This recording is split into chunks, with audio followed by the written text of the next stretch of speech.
Guys, our fashion says a lot about us. Drip is truly the end game, but also very personal, which is exactly why we partner with Geology. They're all about giving you that personalized skincare routine. Their mission is simple: to make skincare easy and understandable, accessible, yet effective. All of their ingredients are well documented, and they've been trusted by dermatologists for decades, with results that speak for themselves. With over 35 awards and 10,000 five-star customer reviews, Geology has become the industry leader when it comes to skincare. But you gotta understand, guys, it's because of the customization. It's that 60-second quiz that you take with Geology that allows them to fit together a personalized care package just for you. We've been using Geology for years now, and even if we weren't partnered with them, I literally cannot stop using their products. It's too good. And if you're interested in trying out Geology, you can today by using code Aztecross70 with the link down below to get yourself 70% off your first skincare trial set and another 50% off on all additional add-ons, which is a fantastic deal, which we're very thankful Geology offers here to our community. Guys, Revenant is literally right around the corner, and I myself have already begun my preparations. Considering we have Vespers Hosts, the new dungeon, featuring contest mode for the very first time a mere 3 days after the launch of the new episode, I personally want to be extra prepared.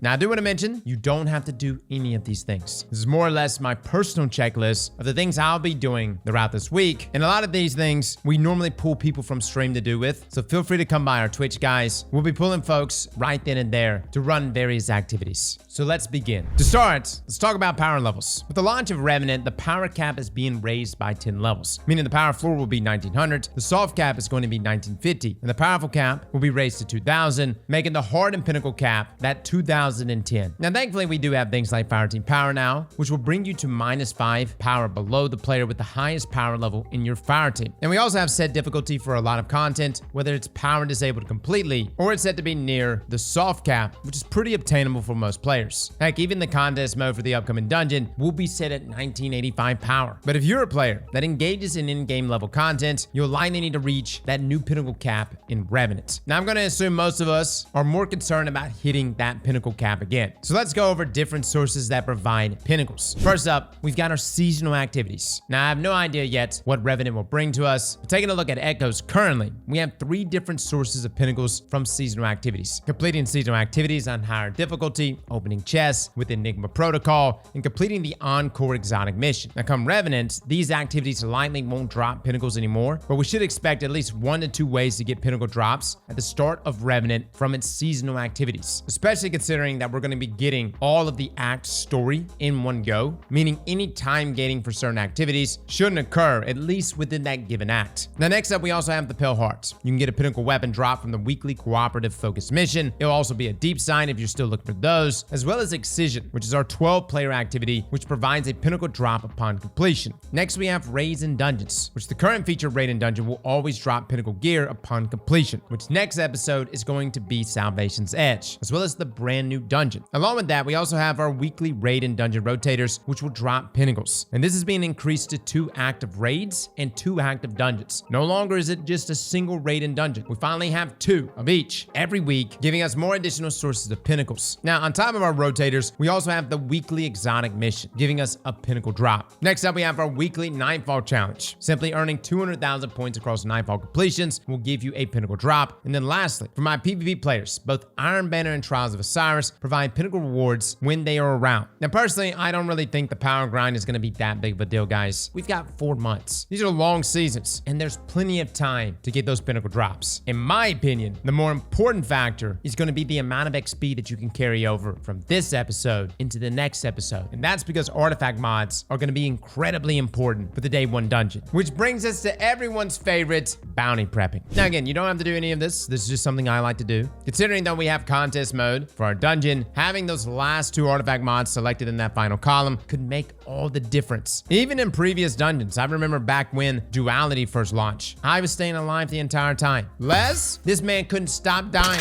Why? Because he didn't have classy restoration. It's S-tier artifact mods like this, guys, that makes all the difference. Now, the best bounties here to really farm up are your XP++ bounties, those being your weekly bounties. You can pick up these weeklies right here from Shawhan in the Cosmodrome, Nimbus on the Amuna, Eris at the Lectern of Enchantment on the Moon, Petra in the Dreaming City, Varix in Europa, Hawthorne in the Tower, and Starhorse, but these are your big chunkers. And by the way, you can pick up all these bounties literally from the companion app. Now, a lot of these vendors, you have to either complete that bounty within the week, or you can only hold 2 of these at a time, with a few exceptions, those being Varix and Petra. Now, their bounties rotate weekly, meaning you can complete more of these and get more XP. Now, I would advise if you're trying to do these bounties to overlap them where applicable. For example, previously, we talked about having a bounty to complete Altar of Sorrows and another to defeat nightmares and nightmare hunts. So in this scenario, guys, you want to load into a nightmare hunt, but then head into the direction of Altar of Sorrows and knock both the bounties out. Again, we only got about a week until Revenant. I wouldn't stress too hard about this, but these are some chunky bounties. Outside of this, guys, you can also just do the daily bounties, but keep in mind, a lot of these are not present in the game, considering Crucible, Vanguard, all those have been deprecated and moved to the new Pathfinder system, but just keep snagging these bounties at these various vendors leading up to the launch of Revenant. Now, a website that is fantastic at tracking all of this is Destiny Recipes. This allows you to track the bounties that you have, as well as seeing the other bounties that you may have missed or forgot to pick up. This also allows you to see how much XP you currently have stored,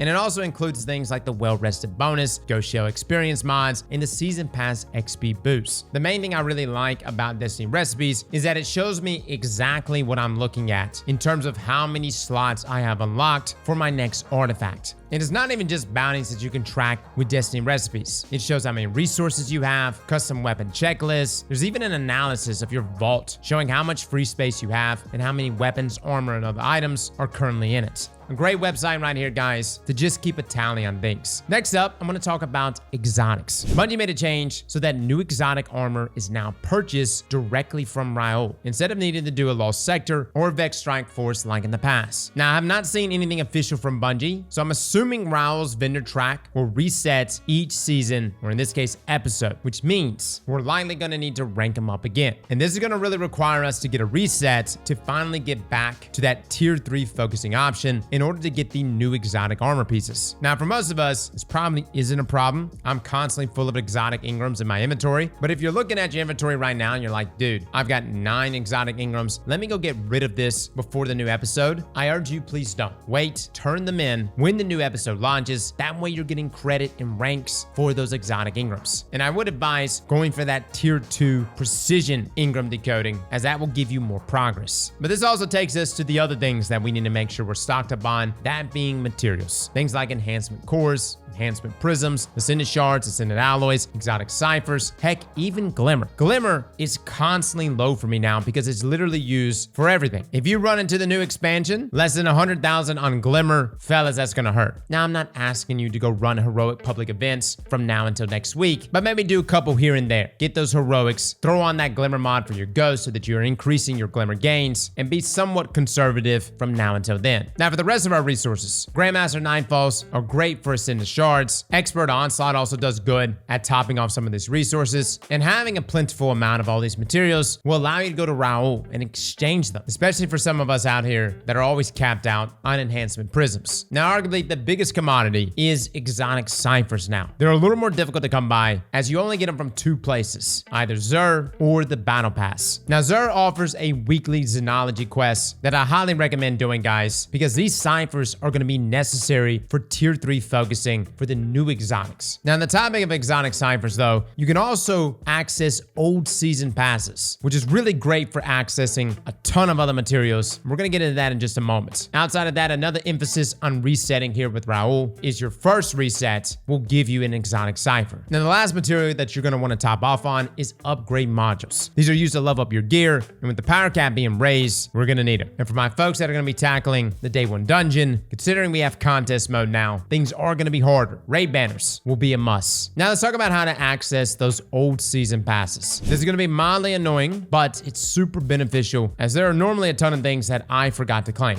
If you go to Bungie's website, you can claim the current season rewards, as well as the previous season rewards, but it doesn't go back any further. This is where the Season Pass extension comes into play. Now, you can get this extension on Firefox. Not too sure about Chrome, but I do know it works on Firefox. We'll have a link down below to this extension, but it's completely safe, guys. You go to Bungie's website, you sign in like you normally do, you have this extension active. And you simply just want to click the extension in the top right corner, and it's here that you can select previous seasons, and you can go back as far as Season of the Risen. Now, you don't have to claim everything, but if there are exotic Ingrams, maybe some ciphers, perhaps your Glimmer broke, yeah, you can literally pull that from previous seasons. Now, to round up this video, I do want to go over a quick loot warning. I haven't seen Bungie say anything official yet on what's rotating out, but it's usually safe to say that the 2 oldest items will rotate out to make room for the new loot. That means for trials, this would be the Trace Rifle Incisor and the Sniper Rifle Eye of Soul. And considering the most recent TWAB, we know that the replacements are going to be Yesterday's Question, which is an arc heavy burst hand cannon, and Tomorrow's Answer, a void high impact rocket launcher. For Nightfalls, the Warden's Law heavy burst hand cannon, as well as a favorite bow of mine, Pre-Aztecross. Both of these should be departing. Now, I really do hope you got these 2 weapons. They're very, very good. The adept versions on both of these stand out above the rest. Now, keep in mind, you'll still be able to get these weapons via legacy focusing, but any adept versions will no longer be acquirable. Now, for Iron Banner, we have Guiding Sight, which is our Strand Scout Rifle, and Point of the Stag, which is our arc bow. They too should be leaving the loot pool. Now, you may also want to pick up the Ritual Weapon Perfect Pitch before Revenant launches if you haven't already. Not that it's leaving per se, but all you need to do is either pick it up from Shack, Zavala, or Drifter if you've reached rank 16 for those associated vendors. If you wait until next season to pick it up, that's going to cost you 75,000 Glimmer. Now, lastly, make sure to claim any Ritual Vendor Ingrams before the episode is up, as they usually get reset. However, failsafe Ingrams should be okay, and they should carry over. Now, that's everything we got in terms of our prep guide for Revenants. Again, you really don't have to do any of this. This is just a personal checklist for myself that I do just about every single season. But if you are serious about competing in contest mode for Vespers hosts, I would recommend doing some bounty prepping, as those artifact mods could make all the difference. And for my folks that are power leveling, I wouldn't stress too much about it, especially if you're doing contest mode anyways. Just try to be above 1985 power, but come prepared with a bunch of raid banners. Well, fellas and ladies, thank you all for coming and watching, and as always, slap that like button like your mama told you right.